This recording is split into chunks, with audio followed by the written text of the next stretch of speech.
Arabia और Bahrain भी चाहते हैं यूपीआई को अडॉप्ट करना, यूज करना। क्या समझते हैं इसके बारे में? आप क्या कहेंगे कि भारत की अगर टेक्नोलॉजी की बात की जाए तो all over the world famous भी हो रही है और दुनिया चाह रही है कि उसे अपने मुल्क में भी लॉन्च किया जाए। इस चीज को आप पाकिस्तान के साथ कैसे कंपैरिजन कर सकती हैं? यार सवाल पूछो, पाकिस्तान के साथ कंपैरिजन ना पूछो, ये सवाल के साथ ज्यादती कर रही हो। देखिए, इंडिया के अगर हम डिजिटल इंडिया की बात करें तो हम कहते हैं कि आईटी हब और इंडिया बहुत अच्छे अच्छे प्रोग्राम बना के बाहर की कंपनी को सेल कर रहे हैं। ठीक है, इसके साथ साथ आप देखें वो बाहर के ममालिक में कॉल सेंटर चलाना भी मुश्किल होता है, वेजेस ज्यादा पड़ती है, तो इंडिया में बहुत सी कंपनीज बाहर की ऐसी हैं जो अपने कॉल सेंटर चला रही है। इसके साथ साथ इंटरनेट की अगर आप स्पीड की बात करें तो वो इंडिया का बहुत बेहतरीन है, 5G है, अभी जियो 6G पर भी काम कर रहा है, तो ये सारी इंडिया की अचीवमेंट है। तो वहां पर गोलगप्पे वाला है तो उसके पास भी यूपीआई पड़ा हुआ है, वहां पे कोई सब्जी वाला है तो उसके पास भी यूपीआई बना है। तो इंडियंस लोग जो है अपने पास जो है कैश को कम रखते हैं, कैरी ही नहीं करते, बस थोड़ा सा जिसको हम कहते हैं खुला रखते हैं। समटाइम होता है ना थोड़े बहुत पैसे चाहिए होते हैं, कैशलेस इकोनॉमी। एग्जैक्टली तो वो अभी जैसे हमारा होता है, अभी अपने पैसों के लिए हम लाइन में मांगने के लिए लग जाते हैं। इतनी इतनी जो है मेरे घर के पास जहां पे मेरा बैंक अकाउंट है, आप यकीन करें जब मैं एटीएम से विड्रॉ करती हूँ तो मुझे आधा आधा घंटा लाइन में लगे रहना पड़ता है। और मैं यकीन करो कसम से मैं सोचती हूँ यार कितना अच्छा होता है इंडिया में होती मैं वहां पे खड़ी, मुझे ख्याल आ रहे होते हैं कि इतना टाइम लग जाता है। और सबसे बड़ी बात जो है शर्मिंदगी की ये है कि आप भी एग्री करेंगी, लोगों के पास यहाँ पे बैंक अकाउंट है, लोगों के पास यहाँ पे एटीएम कार्ड है और आधे से ज्यादा को यूज नहीं करना आ रहा होता। चले गया एटीएम के वो डब्बे में, चले गए जहां पे रूम बना होता है, 10-10 मिनट बंदा नहीं और पीछे लाइनें लग रही हैं। और अगर हम बात करें हमारे बैंकिंग सिस्टम, क्योंकि यूपीआई इंडिया का बैंकिंग सिस्टम है, अभी एक मेरे बैंक की ब्रांच यहाँ पे है तो दूसरी कोई 4-5 किलोमीटर पे है। इतना सफर करना मैं कभी कभी सोचती यार मैं किस जमाने में रह रही हूँ यहाँ पर। जैसे एक एटीएम में मनी खत्म हो गई है, ठीक है, या वो काम नहीं कर रहा, अब दूसरी के लिए मुझे ऑटो करवाना पड़ेगा, फिर उसको 200-250 मुझे किराया देना पड़ेगा, फिर मुझे अगले स्टॉप तक जाना पड़ेगा। तो यूपीआई काश हमारे मुल्क में होता तो मैं गोलगप्पे खाती, मैं ड्रेस लेती। आजकल हमारे मुल्क की मईशत है ना वो 100% ज़वाल पजीर है, 100% ज़वाल पजीर है। आम आदमी बिल्कुल तंग है आजकल। ये अभी एक हफ्ता नहीं हुआ गर्मी की शिद्दत बढ़े हुए को, आप यकीन करेंगे 8-8 10 घंटे लाइट जा रही है। ठीक हो गया। और ना इनके पास 75 साल से हम लाइट नहीं एक सीधी कर सके। तो आदमी बात करते हुए डरता है, ये तो हम ऑब्जर्व करते हैं डेली बेस पे, लेकिन हम ये कहते हैं आज़ाद कंट्री है, पाकिस्तान एक आज़ाद मुमलिकत है, हमें कश्मीर को आज़ाद करवाना है, हम ये बात करते हैं। हमारे जो कश्मीर को आज़ाद करने वाले हैं ना, अगर वो कश्मीर को आज़ाद करने की तरफ जाते हैं ना, उनको डायरेक्ट पीछे से पाकिस्तान ना आज़ाद हो जाए।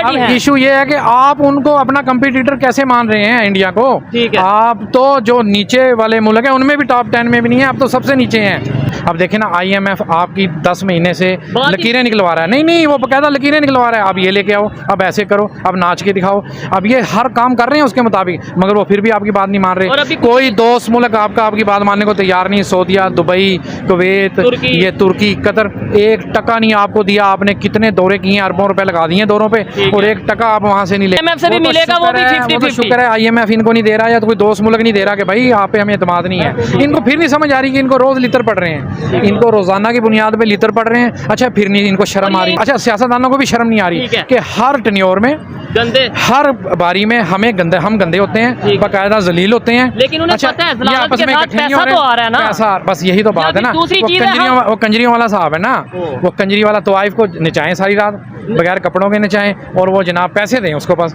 ऐसे ही हमारे सियासतदानों का हिसाब है।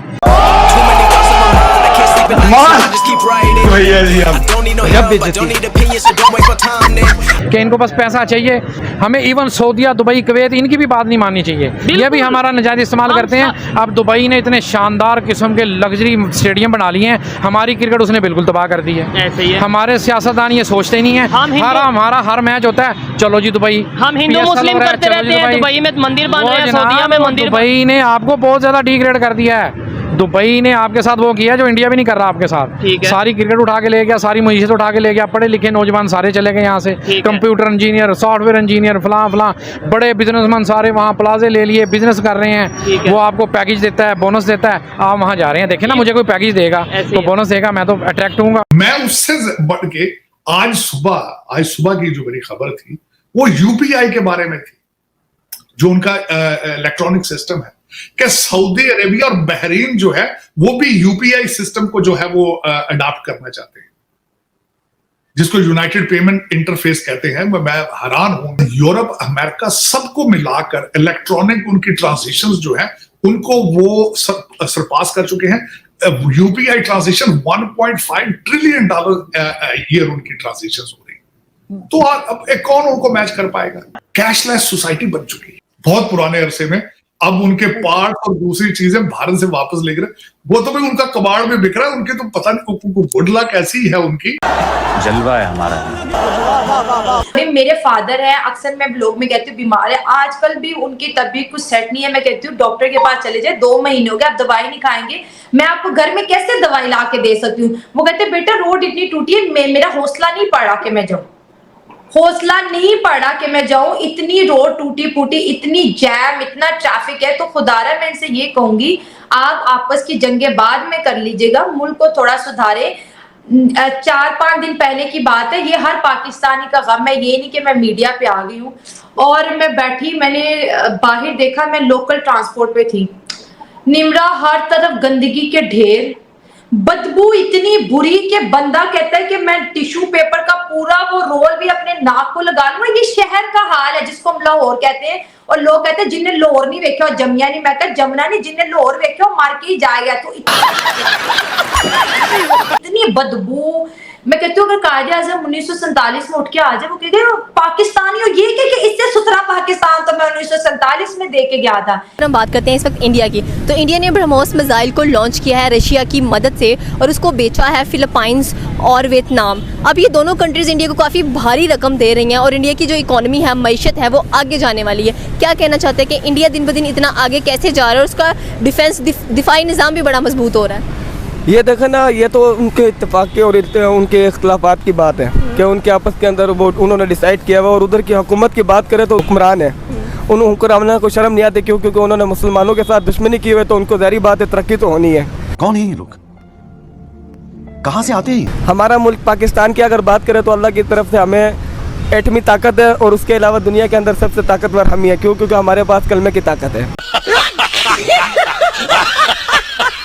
और इंशाल्लाह आने वाले वक्त में पाकिस्तान भी ज़रूर अच्छा काम करेगा अगर पाकिस्तान के हुक्मरान अच्छे हुए। वैसे तो हम कहते हैं कि हमारा दिफाई निज़ाम बड़ा मजबूत है, लेकिन अब अगर बात की जाए, हम कहते हैं हम एटमी ताकत भी है, लेकिन हमने कभी अपना जो दिफाई निज़ाम है सोचा नहीं है कि इसको आगे बढ़ाएं, आगे लेकर जाएं, इन चीज़ों को दूसरे मुल्कों को भी बेचें ताकि पाकिस्तान की मईशत अच्छी हो। ये चीज़ें तो हमारे हुक्मरानों को सोचनी चाहिए, उनको सिर्फ अपनी खुद किस पड़ी हुई है। क्योंकि ये इन्होंने कोई चोरी करके पाकिस्तान से बाहर भाग जाता है, तो कोई चोरी करके पाकिस्तान में बदमाशी से जमाते हैं। तो पाकिस्तान अब इसलिए इंडिया को मानने लग गया है, इंडिया की ताकत को मानने लग गया है। कुछ लोग जो वहाँ पे इंडिया को अच्छा समझने लग गए हैं, इंडिया की वैल्यू जानने लग गए हैं, वो इसलिए नहीं है कि इंडिया तरक्की कर गया है तो उनको पता है, वो इसलिए है क्योंकि आज दुनिया भर के देश, इवन सुपर पावर अमेरिका तक इंडिया की प्रेज कर रहा है।